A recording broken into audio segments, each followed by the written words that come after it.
Hello and welcome back to Storytime Classics Live, produced by Southwest Shakespeare Company. I am your host, Bo Heckman, and today we are going to be continuing in The Count of Monte Cristo by Alexandre Dumas. Aha. Okay, so last time, Dantes did a little thing. He landed on the island of Monte Cristo. He searched very hard, and he found the treasure. And it is amazing. He's already taken just a couple of things and was able to buy amazing things just from a tiny amount that he got from the treasure. But he covered it up and he did a few things, like I just said, and he is planning to come back to the island of Monte Cristo to really regain the treasure. All right, I am going to just kind of jump into the story. He's made inquiries about his father and Mercedes. Mercedes seems to have disappeared, and he found out what he feared, but really knew to be the truth about his father, that he had passed away. So I believe that brings us up to date with the story somewhat with my babbling. And here we go into chapter 26, which is going to be entitled The Pont Du Garden. Okay. I'm guessing that's better than a Holiday Inn. Where do these thoughts come from? I don't know. Okay, chapter 26. Final. Such of my readers as have made a pedestrian excursion to the south of France may perchance have noticed, about midway between the town of Beaucaire and the village of Bellegarde, a little nearer to the former than to the latter, a small roadside inn, from the front of which hung creaking and flapping in the wind a sheet of tin covered with a grotesque representation of the Pont du Garden. This modern place of entertainment stood on the left-hand side of the post road and backed upon the Rhone. It also boasted of what in Languedoc is styled a garden, consisting of a small plot of ground on the side opposite to the main entrance, reserved for the reception of guests. A few dingy olives and stunted fig trees studded hard for existence, but their withered, dusty foliage abundantly proved how unequal was the conflict. Between these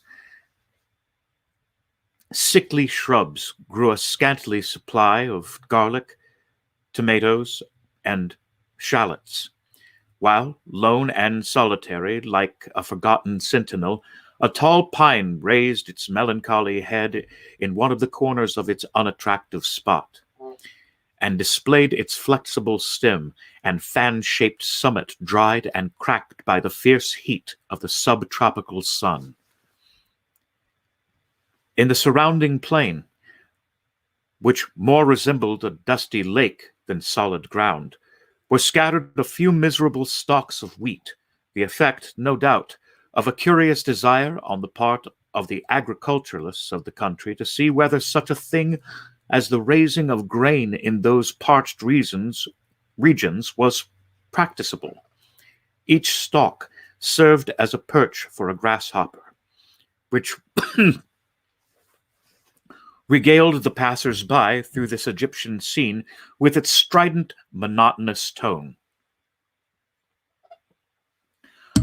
For about 7 or 8 years, the little tavern had been kept by a man and his wife with 2 servants, a chambermaid named Trinette, and an hostler called Picard, not Picard.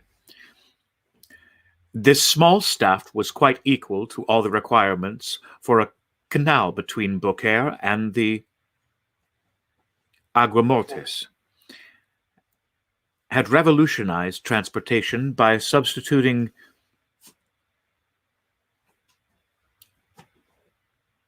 boats for the cart and the stagecoach.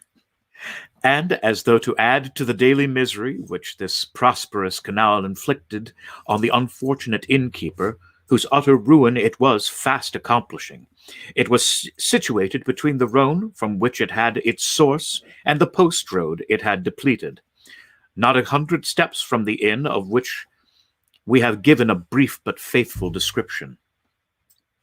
The innkeeper himself was a man from 40 to 45 years of age, tall, strong, and bony, a perfect specimen of the natives of those southern latitudes. He had dark, sparkling, and deep-set eyes, hooked nose, and teeth white as those of a carnivorous animal. His hair, like his beard, which he wore under his chin, was thick and curly, and in spite of his age, but slightly interspersed with a few silvery threads. His naturally dark complexion had assumed a still further shade of brown from the habit of the unfortunate man had acquired of stationing himself from morning till eve at the threshold of his door, on the lookout for guests who seldom come. Yet there he stood, day after day, exposed to the meridional rays of a burning sun, with no other protection for his head than a red handkerchief twisted around it, after the manner of the Spanish muleteers. This man was our old acquaintance, Gaspard Caderousse. His wife, on the contrary, whose maiden name had been Madeleine Radel, was pale, meagre, and sickly-looking.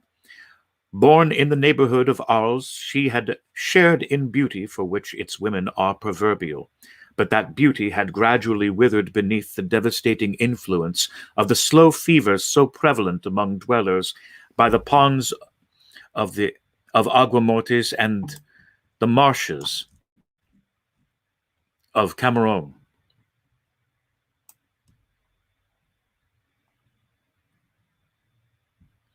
She remained nearly always in her second-floor chamber, shivering in her chair, or stretched languid and feeble on her bed, while her husband kept his daily watch at the door, a duty he performed with so much the greater willingness as it saved him the necessity of listening to the endless plaints and murmurs of his helpmate, who never saw him without breaking out into bitter invectives against fate, to all of which her husband would calmly return an unvarying reply in these philosophic words. Hush, La Carcante. It is God's pleasure that things should be so. The Sobekwe of La Cante had been bestowed on Madeleine Radel from the fact that she had been born in a village so called, situated between Ceylon and Lambec, and as a custom exited among the inhabitants of that part of France where Caderousse lived of styling every person by some particular and distinctive appellation. Her husband had bestowed on her the name of La Carcante, in place of her sweet and euphonious name of Madeleine, which, in all probability, his rude guttural language would not have enabled him to pronounce. Still, let it not be supposed that amid this affected resignation to the will of Providence, the unfortunate innkeeper did not writhe under the double misery of seeing the hateful canal carry off his customers and his profits, and the daily infliction of his peevish partner's murmurs and lamentations. Like other dwellers in the south, he was a man of sober habits and moderate desires, but fond of external show, vain and addicted to display. During the days of his prosperity, not a festivity took place without himself and wife being among the spectators. He dressed in the picturesque costume worn upon grand occasions by the inhabitants of the south of France, bearing equal resemblance to the style adopted both by the Catalans and the Andalusians, while La Carcante displayed the charming fashion prevalent among the women of Arles, a mode of attire borrowed equally from Greece and Arabia. But by degrees watch chains, necklaces, party-colored scarfs, embroidered bodices, velvet vests, elegantly worked stockings, striped gaiters, and silver buckles for the shoes all disappeared, and Gaspard Caderousse, unable to appear abroad in his pristine splendor, had given up any further participation in the pomps and vanities, both for himself and wife, although a bitter feeling of envious discontent filled his mind as the sound of mirth and merry music from the joyous revelers reached even the miserable hostelry to which he still clung, more for shelter than the profit it afforded. Caderousse, then, was as usual at his place of observation before the door, his eyes glancing listlessly from a piece of closely shaven glass, on which some fowls were industriously, though fruitlessly, endeavoring to turn up some grain or insect suited to their palate. To the deserted road which led way to the north and south, when he was aroused by the shrill voice of his wife, and grumbling to himself as he went, he mounted to her chamber, first taking care, however, to see the entrance door wide open, as an invitation to any chance traveler who might be passing. At the moment Caderousse quitted his sentry-like watch before the door, the road on which he so eagerly strained his sight was void and lonely as a desert at midday. There it lay, stretching out into one interminable line of dust and sand, with its sides bordered by tall, meager trees, altogether presenting so uninviting an appearance that no one in his senses could have imagined that any traveler, at liberty to regulate his hours for journeying, would choose to expose himself in such a formidable Sahara. Nevertheless, had Caderousse but retained his post a few minutes longer, he might have caught a dim outline of something approaching from the direction of Bellegarde. As the moving object drew nearer, he would easily have perceived that it consisted of a man and horse, between whom the kindest and most amiable understanding appeared to exist. The horse was of Hungarian breed, and ambled along at an easy pace. His rider was a priest, dressed in black, and wearing a three-cornered hat, and, spite of the ardent rays of a noonday sun, the pair came on with a fair degree of rapidity. Having arrived before the Pont du Garden, the horse stopped, and whether for his own pleasure or that of his rider would have been difficult to say. However, that might have been a priest dismounting. The priest, dismounting, led his steed by the bridle in search of some place to which he could secure him. Availing himself of a handle that projected from a half-fallen door, he tied the animal safely, and, having drawn a red cotton handkerchief from his pocket, wiped away the perspiration that streamed from his brow. Then, advancing to the door, struck thrice with the end of his iron-shod stick. At this unusual sound, a huge black dog came rushing to meet the daring assailant of his ordinary tranquil abode, snarling and displaying his sharp white teeth with a determined hostility that abundantly proved how little he was accustomed to society. At that moment, a heavy footstep was heard descending the wooden staircase that led from the upper floor, and, with many bows and courteous smiles, mine host of the Pont du Garden besought his guest to enter. "You are welcome, sir, most welcome," repeated the astonished Caderousse. "Now, then, Margoton," cried he, speaking to the dog, "will you be quiet? Pray don't heed him, sir. He only barks, he never bites. I make no doubt a glass of good wine would be acceptable this dreadfully hot day." Then, perceiving for the first time the garb of the traveler he had to entertain, Caderousse hastily exclaimed, "1,000 pardons! I really did not observe whom I had the honor to receive under my roof. What would the abbé please have? What refreshment can I offer? All I have is at his service."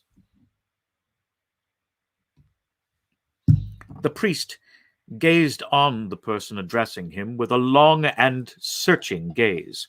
There even seemed a disposition on his part to court a similar scrutiny on the part of the innkeeper, then observing in the countenance of the latter no other expression than extreme surprise at his own want of attention to an inquiry so courteously worded. He deemed it as well to terminate this dumb show, and therefore said, speaking with a strong Italian accent, "You are, I presume, Monsieur Caderousse?" "Yes, sir," answered the host, even more surprised at the question than he had been by the silence which had preceded it. "I am Gaspard Caderousse, at your service." "Gaspard Caderousse," rejoined the priest. "Yes, Christian and surname are the same. You formerly lived, I believe, in the Allée des Melians, in the 4th floor?" "I did." "And you followed the business of a tailor?" "True. I was a tailor, till the trade fell off. It is so hot at Marseille that really I believe that the respectable inhabitants will in time go without any clothing whatever. But talking of heat, is there nothing I can offer you by way of refreshment?"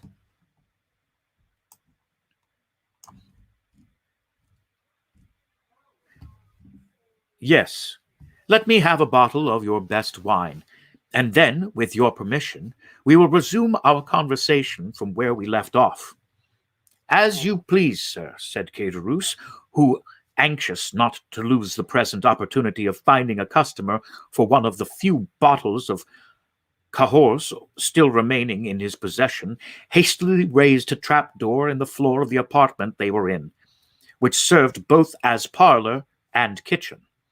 Upon issuing forth from his subterranean retreat at the expiration of 5 minutes, he found the abbé seated upon a wooden stool, leaning his elbow on a table, while Margoton, whose animosity seemed appeased by the unusual command of the traveler for refreshments, had crept up to him, and had established himself very comfortably between his knees, his long skinny neck resting on his lap.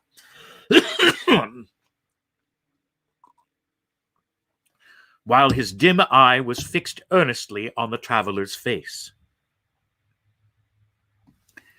"Are you quite alone?" inquired the guest, as Caderousse placed before him the bottle of wine and a glass.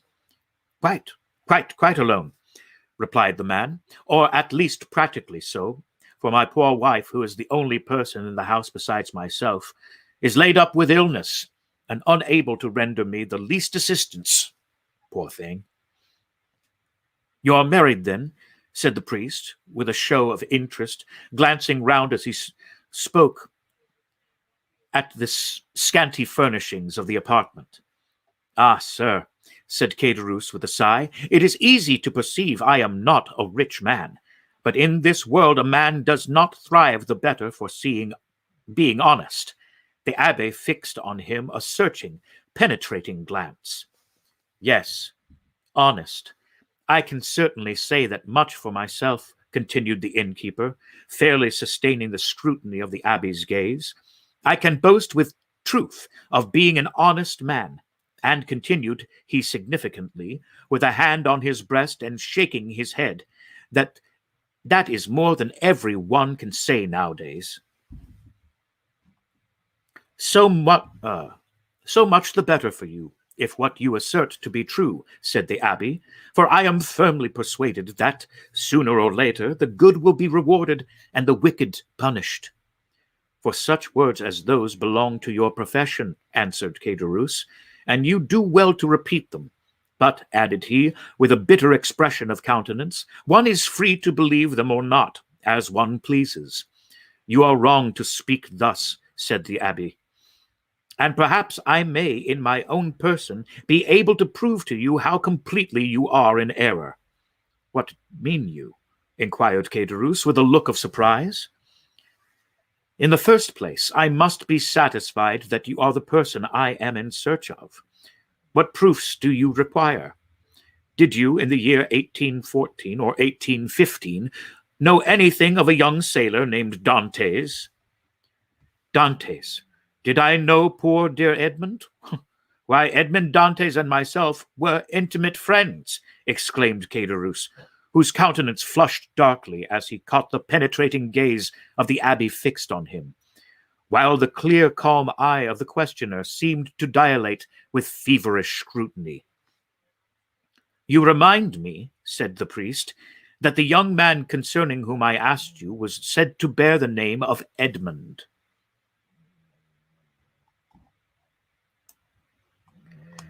Said to bear the name, repeated Caderousse, becoming excited and eager. Why, he was so called as truly as I myself bore the appellation of Gaspard Caderousse. But tell me, I pray, what has become of poor Edmond? Did you know him? Is he alive and at liberty? Is he prosperous and happy? He died, a more wretched, hopeless, heartbroken prisoner than felons who pay the penalty of their crimes at the galleys of Toulon. A deadly pallor followed the flush on the countenance of Caderousse, who turned away, and the priest saw him wiping the tears from his eyes with the corner of the red handkerchief twisted round his head. Poor fellow, murmured Caderousse. Well, there, sir, is another proof that the good people are never rewarded on this earth, and that none but the wicked prosper. Ah, continued Caderousse, speaking in the highly colored language of the South, the world grows worse and worse. Why does not God, if he really hates the wicked, as he is said to do, send down brimstone and fire and consume them altogether? You speak as though you have loved this young Dantes, observed the abbé, without taking any notice of his companion's vehemence. And so I did, replied Caderousse, though once, I confessed, I envied him his good fortune. But I swear to you, sir, I swear to you, by evening a man holds dear, by everything a man holds dear, I have since then deeply and sincerely lamented his unhappy fate. There was a brief silence, during which the fixed, searching eye of the abbé was employed in scrutinizing the agitated features of the innkeeper. You knew the poor lad, then? Continued Caderousse. I was called to see him on his dying bed, that I might administer to him the consolations of religion. And of what did he die? Asked Caderousse in a choking voice. Of what, think you, do young and strong men die in prison, when they have scarcely numbered their 13th year, unless it be of imprisonment? Caderousse wiped away the large beads of perspiration that gathered on his brow. But the strangest part of the story is, resumed the abbé, that Dantes, even in his dying moments, swore by his crucified Redeemer that he was utterly ignorant of the cause of his detention. And so he was, murmured Caderousse. How should he have been otherwise? Ah, sir, the poor fellow told you the truth. And for that reason, he besought me to try and clear up a mystery he had never been able to penetrate, and to clear his memory should any foul spot or stain have fallen on it. And here the look of the abbé, becoming more and more fixed, seemed to rest with ill-concealed satisfaction on the gloomy depression which was rapidly spreading over the countenance of Caderousse. A rich Englishman, continued the abbé, who had been his companion in misfortune, but had been released from prison during the Second Restoration, was possessed of a diamond of immense value. This jewel he bestowed on Dantes upon himself quitting the prison, as a mark of his gratitude for the kindness and brotherly care with which Dantes had nursed him in a severe illness he underwent during his confinement.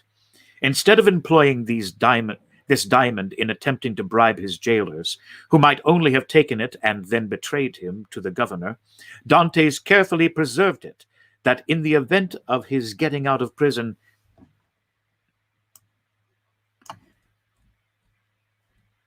He might have wherewithal to live, for the sale of such a diamond would have quite sufficed to make his fortune.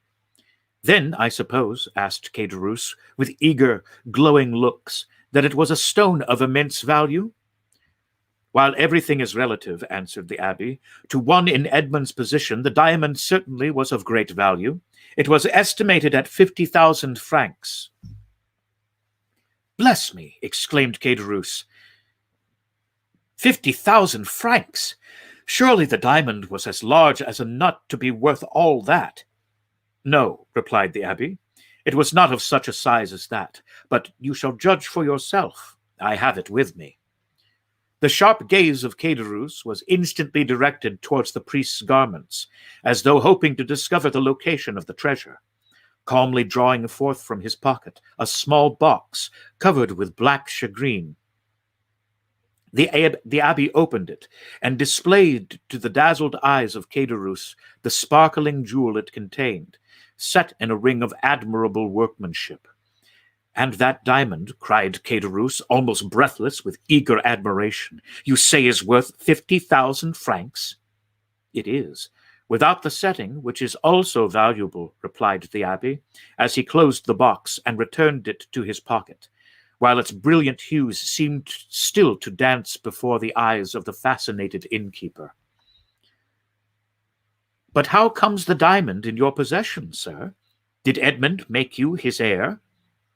No, merely his testamentary executor. I once possessed 4 dear and faithful friends, besides the maiden to whom I was betrothed, he said, and I feel convinced they have all unfeignedly grieved over my loss. The name of one of the 4 friends is Caderousse.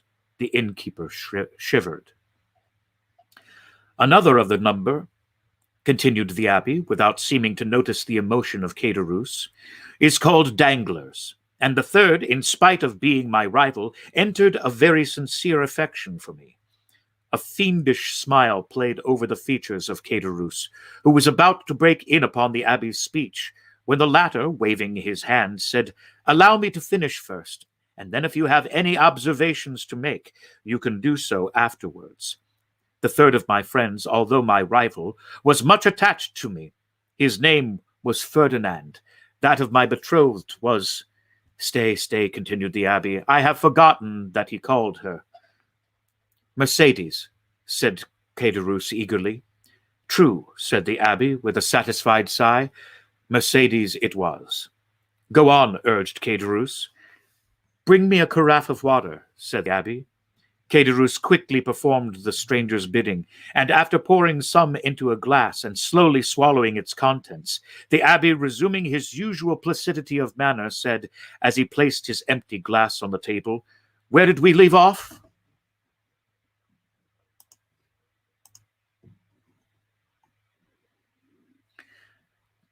The name of Edmond's betrothed was Mercedes.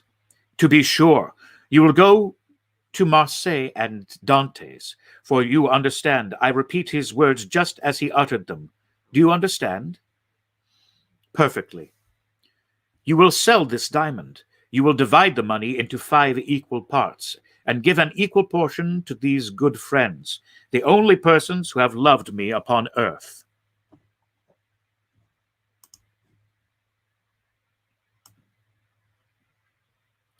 But why into 5 parts? Asked Caderousse. You only mentioned 4 persons.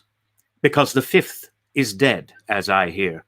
The 5th sharer in Edmond's bequest was his own father. Too true, ejaculated Caderousse, almost suffocated by the contending passions which assailed him. The poor old man did die.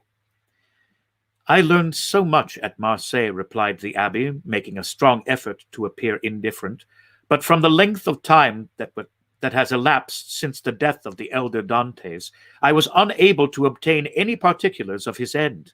Can you enlighten me on that point? I do not know who I could if I could not, said Caderousse. Why, I lived almost on the same floor with the poor old man. Ah, yes. About a year after the disappearance of his son, the poor old man died. Of what did he die? Why, the doctors called his complaint gastroenteritis.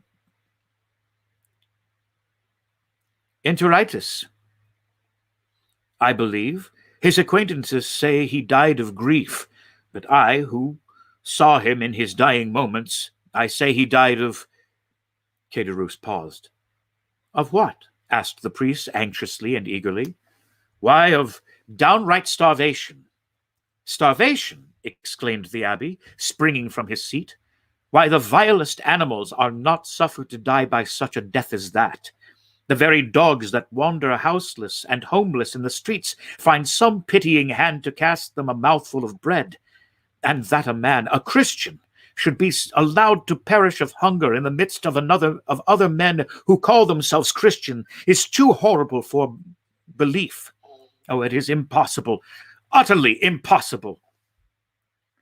What I have said, answered Caderousse.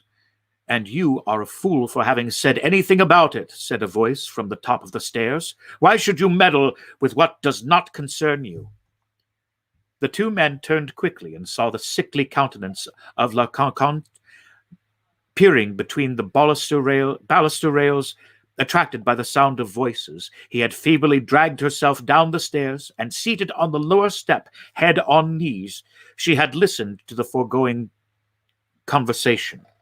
Mind your own business, wife, replied Caderousse sharply. This gentleman asks me for information which common politeness will not permit me to refuse. Politeness, you simpleton, retorted La Cante. What have you to do with politeness? I should like to know. Better study a little common prudence. How do you know the motives that person may have for trying to extract all he can from you? I pledge you my word, madam, said the abbé, that my intentions are good, and that your husband can incur no risk, provided he answers me candidly. Ah, that's all very fine, retorted the woman. Nothing is easier than to begin with fair promises and assurances of nothing to fear. But when poor, silly folks, like my husband there, have been persuaded to tell you all they know, the promises and assurances of safety are quickly forgotten. And at some point, when nobody is expecting it, behold trouble and misery, and all sorts of persecutions are heaped on the unfortunate wretches who cannot even see whence all their afflictions come. Nay, nay, my good woman, make yourself perfectly easy, I beg of you. Whatever evils may befall you, they will not be occasioned by my instrumentality, that I solemnly promise you. La Cante muttered a few inarticulate words, then let her head again drop upon her knees, and went into a fit of ague, leaving the two speakers to resume the conversation, but remaining so as to be able to hear every word they uttered.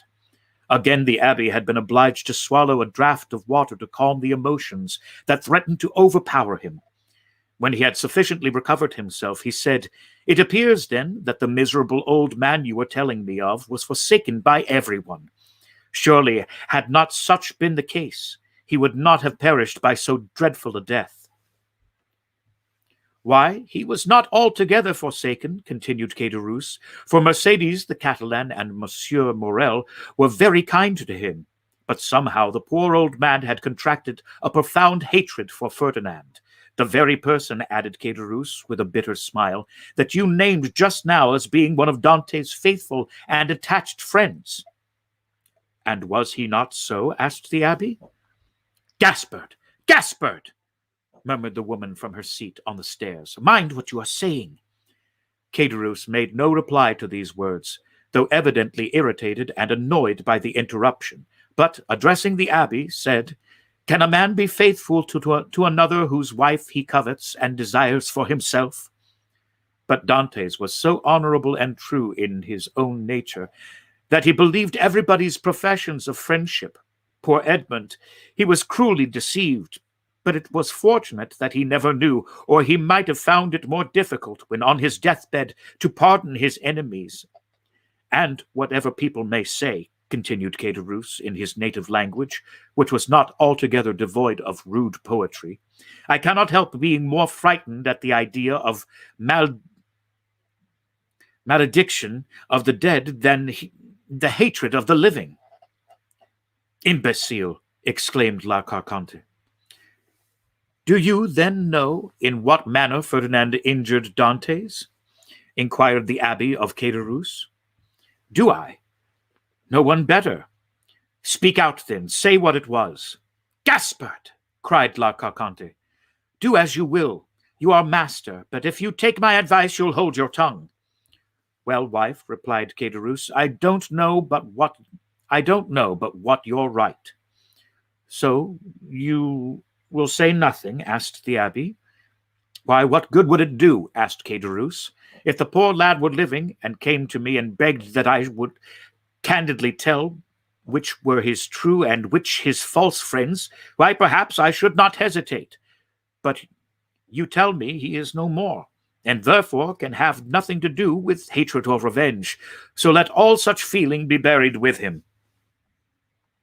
You prefer, then, said the Abbé, that I should bestow on men you say are false and treacherous the reward intended for faithful friendship? That is true enough, returned Caderousse.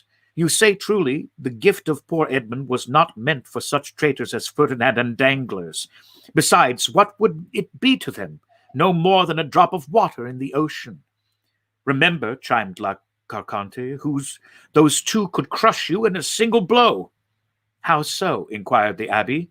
Are these persons then so rich and powerful? Do you not know their history? I do not. Pray, relate it to me. Caderousse seemed to reflect for a few moments, then said, No, truly, it would take up too much time. Well, my good friend, returned the Abbé, in a tone that indicated utter indifference on his part, you are at liberty either to speak or to be silent, just as you please. For my own part, I respect your scruples and admire your sentiments, so let the matter end. I shall do my duty as conscientiously as I can, and fulfill my promise to the dying man. My first business will be to dispose of this diamond. So saying, the Abbé again drew the small box from his pocket, opened it, and contrived to hold it in such a light that a bright flash of brilliant hues passed before the dazzled gaze of Caderousse. Wife, wife, cried he in a hoarse voice, come here. Diamond, exclaimed La Carconte, rising and descending to the chamber with a tolerably firm step. What diamond are you talking about? Why, did you not hear all we said? Inquired Caderousse. It is a beautiful diamond left by poor Edmond Dantes to be sold, and the money divided between his father, Mercedes, his betrothed bride, Ferdinand, Danglars, and myself. The jewel is worth at least 50,000 francs. Oh, what a magnificent jewel! Cried the astonished woman. The fifth part of the profits from this stone belongs to us, then, does it not? Asked Caderousse. It does, replied the Abbé, with the addition of an equal division of that part intended for the elder Dantes, which I believe myself at liberty to divide equally with the 4 survivors. And why among us 4? Inquired Caderousse.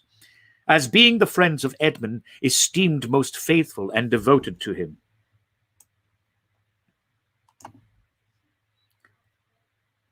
I don't call those friends who betray and ruin you, murmured the wife in her turn, in a low, muttering voice. Of course not, rejoined Caderousse quickly. No more do I. And that was what I was observing to this gentleman just now. I said I looked upon it as a sacrilegious profanation to reward treachery, perhaps crime. Remember, answered the Abbé calmly, as he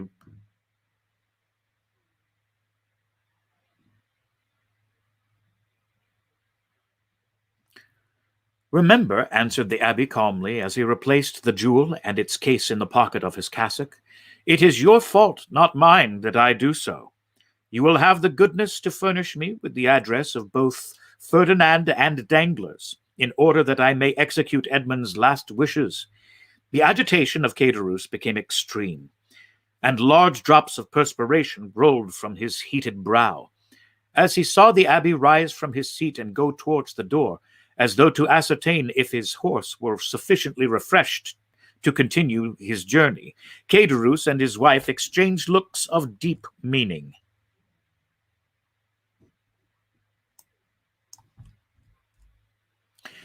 "There, you see, wife," said the former, "this splendid diamond might all be ours if we choose." "Do you believe it?" "Why, surely a man of his holy profession would not deceive us." "Well," replied La Carconte, "do as you like. For my part, I wash my hands of the affair." So saying, she once more climbed the staircase leading to her chamber, her body convulsed with chills, and her teeth rattling in her head, in spite of the intense heat of the weather. Arrived at the top stair, she turned around and called out in a warning tone to her husband, "Gaspard, consider well what you are about to do." "I have both reflected and decided," answered he. La Carconte then entered her chamber, the flooring of which creaked beneath her heavy, uncertain tread, as she proceeded towards her armchair, into which she fell as though exhausted. "Well," asked the abbé, as he returned to the apartment below, "what have you made up your mind to do?" "To tell you all I know," was the reply. "I certainly think you act wisely in so doing," said the priest, "not because I have the least desire to learn anything you may please to conceal from me, but simply that through your assistance, I could distribute the legacy according to the wishes of the testator. Why, so much the better, that is all." "I hope it may be so," replied Caderousse, his face flushed with cupidity. "I am all attention," said the abbé. "Stop a minute," answered Caderousse. "We might be interrupted in the most interesting part of my story, which would be a pity, and it is as well that your visit hither should be made known only to ourselves." With these words, he went stealthily to the door, which he closed, and, by way of still greater precaution, bolted and barred it, as he was accustomed to do at night. During this time the abbé had chosen his place for listening at his ease. He removed his seat into a corner of the room, where he himself would be in deep shadow, while the light would be fully thrown on the narrator. Then, with head bent down and hands clasped, or rather clinched together, he prepared to give his whole attention to Caderousse, who seated himself on the little stool exactly opposite to him. "Remember, this is no affair of mine," said the trembling voice of La Carconte, as though through the flooring of her chamber she viewed the scene that was enacting below. "Enough, enough!" replied Caderousse. "Say no more about it. I will take all the consequences upon myself." And he began his story. And we will stop here today, and I will resume next time with chapter 27, The Story. Hope you've enjoyed Storytime Classics Live today. If you are going outside, please be careful and please wear a mask. We'll catch you next time on Storytime Classics Live.